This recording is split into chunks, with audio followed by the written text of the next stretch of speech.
Friends, welcome back to our channel தியாராவும் நானும். இன்றைக்கி சண்டே ஒரு சூப்பரான பிரேக்ஃபாஸ்ட் ரெசிபி தாங்க பார்க்க போகிறோம். இன்றைக்கி வந்து ராகி களியும் கத்தரிக்காய் கடையலும். இந்த கத்தரிக்காய் கடையல் வந்து சூப்பராக இருக்கும். நீங்கள் ராகி களிக்கு வேறு என்னென்னமோ சைடு வச்சு சாப்பிட்ருப்பீங்க. இந்த கத்தரிக்காய் கடையில் வச்சு சாப்பிட்டு பாருங்கள், சூப்பராக இருக்கும். அதுக்கு தேவையான பொருள் என்னென்னு பார்த்துடலாமா? 4 கத்தரிக்காய், 2 தக்காளி, பச்சை மிளகா 2, சின்ன வெங்காயம் தாங்க போடணும். பெரிய வெங்காயம் போட்டால் அந்த அளவு டேஸ்ட் இருக்காது. கண்டிப்பாக சின்ன வெங்காயம் தான் மஸ்ட்டு. நம்ம ஃபஸ்ட்டு வந்து ஒரு கடாய் வச்சுக்கலாம். இந்த கடாயில் இன்னும் ஒரு பொருள், முக்கியமான பொருள் இருக்குங்க. அதுதான் என்னென்னா, நம்ம தொளி உளுந்து, கருப்பு உளுந்துன்னு சொல்லுவோம்ல, அந்த உளுந்து கண்டிப்பாக அந்த உளுந்து சேர்த்து தான் செய்யணும். அப்போ தான் இந்த கத்தரிக்காய் கடைகளுக்கு டேஸ்ட்டே அந்த உளுந்து தாங்க. ஃபஸ்ட்டு நம்ம வந்து தொளி உளுந்து, கருப்பு உளுந்து வந்து 50 கருப்பு உளுந்து எடுத்துக்கிறோம். 50 கருப்பு உளுந்து எடுத்துகிட்டு அதை நல்லா ஒரு கடாயில் வந்து எண்ணெய் லைட்டாக ஊற்றி அது நல்லா பொன்னிறமாக ஆகிற மாதிரி நம்ம நல்லா வறுத்து எடுத்துக்கலாம். ஒரு ஹெல்த்தி வெர்ஷனாக இருக்குங்க. கருப்பு உளுந்து, ராகி களி எல்லாமே உடம்புக்கு ரொம்ப ரொம்ப ரொம்ப ஹெல்த்தியானது. கருப்பு உளுந்துலாம் வந்து இந்த பேக் பெயினே வராது, எலும்புக்குமே ரொம்ப ஸ்ட்ராங்குன்னு சொல்லுவாங்க. மஸ்ட்டு வந்து நீங்கள் இந்த கருப்பு உளுந்து தான் சேர்க்கணும். இப்போ நம்ம நல்லா வந்து ஓரளவு பொன்னிறமாகிற அளவுக்கு வறுத்து எடுத்துட்டு நம்ம வந்து ஒரு குக்கரில் வந்து மாற்றிக்கலாம். இன்றைக்கி வந்து நான் வந்து குக்கரில் தான் கத்திரிக்காய் கடையல் வந்து செய்ய போகிறேன். இப்போ வந்து நல்லாவே ஓரளவு வாசம் நல்லா வரும். நம்ம வந்து குக்கரில் மாற்றிட்டு அதுக்கப்புறம் நம்ம என்ன செய்ய போகிறோன்னா, பாசிப்பருப்பு இதோடு சேர்க்க போகிறோம். பாசிப்பருப்பு வந்து அதே மாதிரி தான் 50 பாசிப்பருப்பு. இதுவும் அதுவும் ஈக்குவல் குவான்டிட்டியில் தாங்க எடுக்கணும், சரிசமமாக அளவில் எடுக்கணும். எடுத்துட்டு இப்போ நம்ம தக்காளி, வெங்காயம், பூண்டு, கத்தரிக்காய் எல்லாத்தையுமே வந்து கட் பண்ணிட்டு வந்தாச்சு. இப்போ வந்து பாசிப்பருப்பையுமே கழுவி நம்ம வந்து அந்த வறுத்து வச்சுருந்த உளுந்தோடு வந்து சேர்த்துக்கிறோம். சேர்த்துட்டு இப்போ நம்ம கட் பண்ணி வச்சுருக்க வெங்காயம், தக்காளி, பூண்டு எல்லாத்தையும் சேர்த்துட்டு இதில் நம்ம என்ன பண்ண போகிறோன்னா, ஜீரகம் சேர்க்க போகிறோம். ஜீரகம் வந்து நீங்கள் எவ்வளோ வேணால் சேர்க்கலாம். அது வந்து டேஸ்ட்டாக தான் இருக்கும், நல்லா வாசமாக இருக்கும். அதுக்கப்புறம் நம்ம நல்லா நறுக்கி வச்ச கத்திரிக்காயையும் சேர்த்துக்கலாம். சேர்த்துட்டு இதோடு நம்ம பெருங்காயப்பொடி, மஞ்சள் தூள், மிளகாத்தூள்னால் தனி மிளகாத்தூள் தான் சேர்க்கணும். சேர்த்துட்டு வந்து நம்ம தண்ணி வந்து ஊற்றிக்கலாம். தண்ணி வந்து நீங்கள் வந்து கத்திரிக்காய் கடையில் வந்து ஓரளவு மேக்ஸிமம் தண்ணியாக தான் களிக்கு தொட்டு சாப்பிட்ற மாதிரி இருக்கும். ரொம்ப கட்டியாக இருந்தால் ஒரு மாதிரி இருக்கும். மீடியமான அளவு தண்ணி சேர்த்துக்கணும். நான் வந்து தேவைப்படுற அளவு தண்ணி வந்து சேர்த்துருக்கேன். இப்போ நான் சொன்ன ஐட்டம்லாம் சேர்த்தாச்சா, ஜீரகம், மஞ்சத்தூள், மிளகாத்தூள் எல்லாமே சேர்த்து குக்கரில் வந்து விசில் போடணும். அதுக்கு முன்னாடி வந்து பருப்பு போட்டிருக்கிறதுனால பொங்கி வரக்கூடாதுன்றதுக்காண்டி நான் வந்து நல்லெண்ணெய் சேர்க்குறேன். சில விளக்கெண்ணெய் கூட சேர்ப்பாங்க. நான் வந்து எங்கள் வீட்டில் விளக்கெண்ணெய் இல்லை, அதனால் நல்லெண்ணெய் வந்து சேர்த்துக்கிறேன். சேர்த்துட்டு இப்போ நம்ம விசில் போட்டு நல்லா நம்ம சேர்த்தது எல்லாத்தையுமே நல்லா ஒரு மிக்ஸ் கொடுத்துட்டு விசில் போட்டு மூடி வச்சிடலாம். இது வந்து கரெக்டாக ஒரு 4 விசில் வரணுங்க. 4 விசில் வந்துச்சுன்னா 2 பருப்புமே ஈக்குவலாக நல்லா வெந்து வரும். கத்தரிக்காயுமே ஓரளவு வெந்து வரும். எனக்கு சைட் பை சைடு வந்து சண்டே இல்லையா, கண்டிப்பாக வந்து எல்லா வீட்லேயுமே இந்த மாவு அரைக்கிற வேலை இருக்கும். எங்கள் வீட்லேயும் எனக்கு இந்த மாவு தான் அரைச்சிட்டு இருந்தோம். அரைச்சிட்டே எங்கள் சைடு பை சைடு வந்து அன்றைக்கி இந்த பிரேக்ஃபாஸ்ட்டும் பண்ணிகிட்டு இருந்தேன். இப்போ வந்து வெந்துருச்சு. இப்போ வெந்த உடனே ஓப்பன் பண்ணி பார்க்கணும். நம்ம ஊற்றின தண்ணி வந்து கரெக்டாக இருந்துச்சுங்க. கரெக்டாக காய், பருப்பு எல்லாமே சூப்பராக ஒன்று வெந்து வந்துருச்சு. இப்போ வந்து கரண்டிகிட்ட வந்து எனக்கு எடுத்து பார்க்கல, தண்ணி இல்லை, கரெக்டான அளவு தண்ணி கரெக்டாக இருக்குது. இப்போ நான் வந்து கடைய போகிறேன். பருப்பு மத்து வச்சு கடைவோம்ல, பருப்பு மத்து வச்சு தான் கடைய போகிறேன். கடைஞ்சிட்டு கடையும் போது நீங்கள் என்னென்னா கொஞ்சம் இதோட உப்பு சேர்த்துக்கணும். நம்ம உப்பு சேர்க்கல இல்லையா, உப்பு சேர்த்துட்டு இதனால் நம்ம வந்து இந்த பருப்பு மத்தை வச்சே நல்லா ஒரு கடைஞ்சோம்னா நம்மளுக்கான கத்திரிக்காய் கடையல் வந்து ரெடி. இப்போ கடைஞ்சாச்சா, நம்ம வேண்டளவு தண்ணி கம்மியாக இருந்தாலும் தண்ணி ஊற்றிக்கலாம். தண்ணி ஊற்றிட்டு இப்போ வந்து சூப்பராக ரெடி ஆகிடுச்சு. இதுக்கு வந்து நம்ம ஒரு தாளிப்பு கொடுத்துக்கலாம். தாளிப்புக்கு வந்து ஒன்றும் இல்லை, வெறும் கடுகு, கருவேப்பிலை, வேணால் நீங்கள் சின்ன வெங்காயம் நம்ம போட்டிருக்கோம், இருந்தாலும் சின்ன வெங்காயம் போட்டு தாளிச்சிக்கலாம். நான் வந்து வெறும் கடுகு, கருவேப்பிலை மட்டும்தான் போட்டு தாளிக்கிறேன். இதை நம்ம வந்து ஓரமாக வந்து வச்சிடலாம். அதுக்கப்புறம் நம்ம வந்து இன்னும் நம்ம ராகி களி எப்படி செய்கிறது அப்படின்னு பார்க்கலாம். உண்மையிலேயே இந்த களிக்கு வந்து இந்த சைடிஷ் வந்து சூப்பராக இருக்கும். நீங்கள் வந்து கண்டிப்பாக ட்ரை பண்ணுங்கள். இன்றைக்கி நான் வந்து களிக்கு வந்து எங்கள் ஏரியாவில் இந்த கணேஷ் மாவுன்னு சொல்லுவாங்க, இந்த ராகி மாவு தான் எடுத்திருக்கேன். வீட்டில் அரைச்ச மாவு காலி ஆகிடுச்சு, அதனால் பாக்கெட் மாவு தான் நான் வந்து இன்றைக்கி எடுத்திருக்கேன். நாங்கள் வந்து 3 பேர் தான் 3 பேர் எங்கள் வீட்டில் இருக்கோம். இதுக்கு வந்து நல்லா ஒரு அகலமான ஒரு நல்லா கனமான பாத்திரம் தாங்க தேவை. வேணும் இல்லை வந்து அளந்து எடுக்கிறேன் இல்லையா, இதுக்கு 1.5 அளவுக்கு வந்து மாவு எடுத்திருக்கேன்.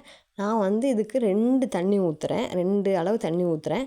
இந்த தண்ணி வந்து நல்லா வந்து கொதிக்கட்டும். இது கொதிக்கும் போதே நம்ம என்ன செய்யணும்னா, அந்த தண்ணியிலே வந்து உப்பு சேர்த்துக்கலாம். உப்பு வந்து தேவையான அளவு சேர்த்துக்கிறேன். உப்பு சேர்த்துட்டு இது ஸ்டவ்வை ஆன் பண்ணி இது நல்லா ஒரு பக்கம் வந்து கொதிக்க விடுவோம். இங்கிட்டு சைட் பை சைடு நம்ம வந்து மாவை வந்து மாவை வந்து வேறு ஒரு பாத்திரத்தில் நம்ம ஓரளவு தண்ணியாக, ரொம்ப தண்ணியாக இல்லாமல் கட்டியாக மீடியமான அளவில் வந்து கரைச்சி வந்து எடுத்துக்கணும். நான் வந்து அந்த காமிச்சல்ல அந்த அளவுக்கு தாங்க 1.5 மாவு வந்து எடுத்திருக்கேன். இப்போ நான் வந்து இதை வந்து என்ன செய்ய போகிறேன்னா, கட்டி இல்லாமல் நம்ம விஸ்க்குன்னு சொல்லுவாங்களா, இதை வச்சு வந்து நல்லா வந்து கட்டி இல்லாமல் ரொம்ப தண்ணியாக கரைக்கக்கூடாது. ஒரு மீடியமான ஒரு தோசை மாவோட இட்லி மாவு பதத்துக்கு வந்து ரொம்பவே கரைச்சிக்கலாம். ஆனால் கட்டி இருக்கக்கூடாது. சின்ன சின்ன கட்டி கூட இல்லாமல் நல்லா வந்து நான் அதை காமிச்சிருக்கிறேன். இந்த அளவு வந்து சூப்பராக வந்து கரைச்சி ஓரமாக வச்சுட்டு தண்ணி கொதித்த பிறகு இதை வந்து கொஞ்சம் கொஞ்சமாக வந்து கலக்கணும். அந்த தண்ணி நல்லா இப்போ வந்து கொதி வந்துருச்சு. இங்கே கொதி வரக்குள்ளேயுமே சைடு பை சைடு வந்து மாவுமே நம்ம ஆட்டி தோண்டி எடுத்து வச்சாச்சு. ஒரேடி இந்த வேலையை முடித்தா தான் களி கிண்டும் போது வந்து வேறு எந்த வேலையும் வைக்காமல் ஒரேடியாக ஒரு வேலையை முடிச்சுட்டு அடுத்த வேலை செய்யணும். நான் களி வந்து 10 நிமிஷத்தில் ரெடி ஆயிரும். நீங்கள் குக்கரில் விசில் போடவோ எதுவுமே தேவை கிடையாது. நீங்கள் விசில் போட்டால் கூட ஒரு 10 நிமிஷம் ஆகும். இதில் வந்து நம்ம விசில் போடாமல் சும்மா ஓப்பனில் தான் வச்சு செய்ய போகிறோம். நான் வச்சுருக்க ஊற்றின தண்ணியில் திருப்பி வந்து அந்த பாத்திரத்துக்கு 3/4 அளவு தண்ணியை வந்து எடுத்து வச்சிடுறேன். ஏன்னா நம்ம களி கிண்டும் போது ஒருவேளை ரொம்ப வந்து களி கட்டியாக இருக்குன்னா நம்ம அந்த தண்ணியை வந்து அந்நேரம் ஊற்றி மிக்ஸ் பண்ணிக்கலாம். ஏன்னா சூடு தண்ணி தான் ஊற்றணும், பச்சை தண்ணிலாம் ஊற்றி மிக்ஸ் பண்ணக்கூடாது. இது வந்து எங்கள் பாட்டி சொன்னது. இந்த களியை வந்து எப்பவுமே கொதிக்க வச்சுட்டு தண்ணியை எப்போயுமே எடுத்து வச்சுருவாங்க. தேவைப்பட்டால் வந்து மிக்ஸ் பண்ணிக்கிடுவாங்க. அந்த காலத்துலலாம் அந்த களி கிண்டுறதுக்குனே ஒரு தென்னை மட்டை ஓலை மாதிரி வச்சுருப்பாங்க. இப்போ நம்மகிட்ட அதெல்லாம் இல்லை. நான் இந்த விஸ்க்கு இல்லைனா அந்த பருப்பு கடையிற மத்து, இந்த 2ல் ஏதாவது ஒன்று வச்சு தான் கிண்ட போகிறேன். ஃபஸ்ட்டு வந்து பருப்பு கடையிற மத்தை வச்சு கிண்டி பார்த்தேன். இது வந்து அந்த அளவுக்கு செட் ஆகலை. அதுக்கப்புறம் எப்பயும் போல் நார்மலாக விஸ்க்கு வச்சே கிண்ட ஆரம்பிச்சிட்டேன். அதே சூப்பராக தான் வந்துச்சு. இப்போ வந்து நம்ம கொஞ்சம் கொஞ்சமாக அந்த மாவை வந்து கொஞ்சம் கொஞ்சமாக வந்து ஊற்றி கிண்டிக்கலாம். முதல் காலத்தில் அந்த களி கிண்டுறதுக்குன்னா இந்த பருப்பு கடையிற மத்து, களி கிண்டுற மத்துனே எங்கள் ஆச்சி வீட்டிலலாம் இருக்கும். அது வந்து கிண்டிங்கன்னா வந்து அந்தளவு நமக்கு கை வலிக்காது. இது வந்து ஓரளவு 10 நிமிஷம் தான், அந்தளவு ரொம்பலாம் கை வலிக்காது. நீங்கள் இந்த விஸ்க்கு வச்சு அடுப்பை வந்து நல்லா வந்து ஸ்லோ ஃப்ளேமில் வச்சு வந்து ஸ்லோ ஃப்ளேமில் வச்சுக்கலாம். அப்புறம் கொஞ்சம் நேரம் ஆகும்போது வந்து மீடியமான ஃப்ளேமில் வைங்க. இப்போ வந்து நல்லா வந்து கட்டி இல்லாமல் நீங்கள் அப்படியே கை விடாமல் வந்து கிண்டிகிட்டே இருக்கணும். நீங்கள் குக்கரில் வைக்கிறத விட இது வந்து டக்குன்னு வேலையாயிரும்.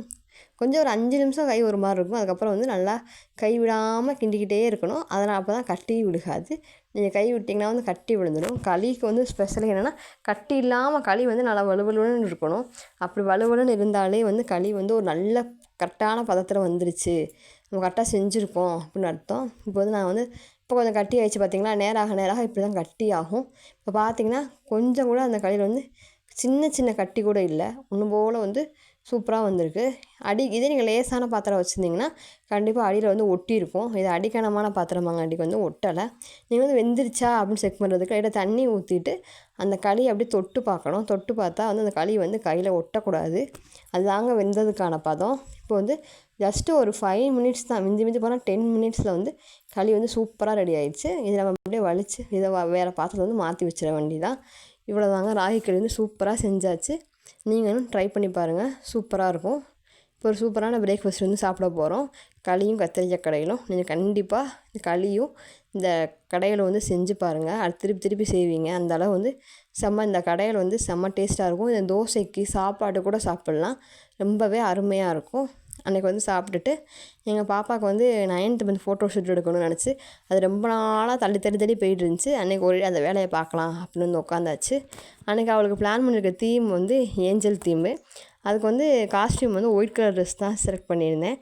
ட்ரெஸ்ஸு வந்து வெளியில் வாங்கிக்கிட்டாச்சு. இப்போ அந்த ஏஞ்சலுக்கு வந்து அந்த விங்ஸ் மாதிரி இருக்கும் இல்லையா, அதை தான் வந்து இப்போ ட்ரா பண்ணி நம்மளே ஓனாக கட் பண்ணி செய்யலாம் அப்படின்னு சொல்லி செஞ்சிட்ருந்தேன். இப்போது வரைஞ்சிட்டு கட் பண்ணிட்டு ட்ரெஸ்ஸு வந்து ஒயிட் கலர்னால் மேலே ஏதாவது ஒயிட் கலர் கிளாத் வச்சு வந்து ஒட்டிட்டா 2ம் மேட்ச் ஆயிரும் அப்படின்னு சொல்லிவிட்டு அன்றைக்கி சாப்பிட்டு முடிச்சிடும் அந்த வேலையை தான் உட்காந்து எனக்கு கண்டிப்பாக அந்த ஃபோட்டோ ஷூட் எடுத்தே ஆகணும் அப்படின்னு சொல்லிட்டு இப்போ வந்து விங்ஸ் கட் பண்ணிவிட்டு நம்ம ஒயிட் துணி, பழைய வேஸ்ட் துணி ஏதாவது ஒன்று பியூர் ஒயிட்டாக இருந்தால், ஏன்னா ட்ரெஸ் வந்து பியூர் ஒயிட்டாக இருக்கிறதால நமக்கு வந்து டிஃப்ரெண்ட் இல்லாமல் இருக்கணும்னு சொல்லிட்டு கம் வச்சுட்டு இந்த துணியை வந்து ஒட்டியாச்சு. வந்து நான் ஒட்டுறதுக்கு என்ன யூஸ் பண்ணேன்னா, கம் வச்சுட்டு நம்ம பீடிங் பில்லோலலாம் ஒரு நைலான் பஞ்சு மாரி இருக்கும் இல்லையா? அதை யூஸ் பண்ணேன். அது வந்து ஒரு 2யும் சேர்த்து வச்சு பார்க்கும்போது வந்து ஒரு டல் கலர் அடித்த மாரி இருந்துச்சு. அதுக்கப்புறம் தான் அந்த வேஸ்ட்டு சூஸ் பண்ணி இப்போ வந்து ட்ரெஸ்ஸுக்கு முன்னாடி ஒட்டியாச்சு. அழகா சூப்பராக ரெடி ஆயிடுச்சு. இதுதான் அவருக்கு நான் எடுத்திருந்த இந்த ட்ரெஸ்ஸு, ஏஞ்சல் ட்ரெஸ்ஸு. வேறு எல்லாமே ரொம்ப புசு புசுன்னு வெறப்பாக இருக்க மாதிரி இருந்துச்சு. இது கொஞ்சம் சாஃப்டாக மஸ்லின் கிளாத்தில் வந்து சூப்பராக இருந்துச்சு. அதனால் இந்த ட்ரெஸ் எடுத்தாச்சு. மேலே வந்து இந்த ஒரு கிளிப்பு வைக்கலாம்னு சொல்லிட்டு இந்த கிளிப்புலையுமே அந்த ஏஞ்சல் பொம்மை இருக்கும். அதனால் அந்த கிளிப்பையும் சூஸ் பண்ணி இது வந்து சூப்பர் மார்க்கெட்டில் தான் வாங்கினோம். 40 ரூபீஸ் தான். ஆனால் சூப்பராக இருந்துச்சு பார்க்குறதுக்கு. குவாலிட்டியுமே சூப்பராக இருந்துச்சு. இன்னும் அந்த கையில் ஒரு குச்சி மாதிரி வச்சுருப்பாங்கள்ல, அது வந்து நம்ம கட்டைப்பையோட இது இருக்குமா, கட்டைப்பையோட குச்சி இருக்கும். அந்த குச்சியில ஒட்டி அட்டையில் நயனுன்னு விட்டு 2 ஒட்டியாச்சு. ஆனால் மேடம் வந்து இந்த ஹேர் பேண்டை வந்து வைக்கவே விடலை. அன்றைக்கி அது கிளிப்பு போடவே விடலை. சரி ஃபஸ்ட்டு எடுத்த ஃபோட்டோவே கிளிக்கு தான், ஓகே தான் சொல்லிட்டு, அந்த அப்பா கை மட்டும் இருந்துச்சு. அதை வந்து ChatGPT சொல்லி எரேஸ் பண்ணிவிட்டு பாப்பா மட்டும் இருக்க மாதிரி வச்சுக்கலாம்னு சொல்லிட்டு ஃபோட்டோ ஷூட்டை முடிச்சாச்சு. இந்த மாதிரி எங்கள் வீடியோ பிடிச்சிருந்தா எங்கள் சேனலை சப்ஸ்கிரைப் பண்ணுங்கள், லைக் பண்ணுங்கள், ஷேர் பண்ணுங்கள். களி ட்ரை பண்ணி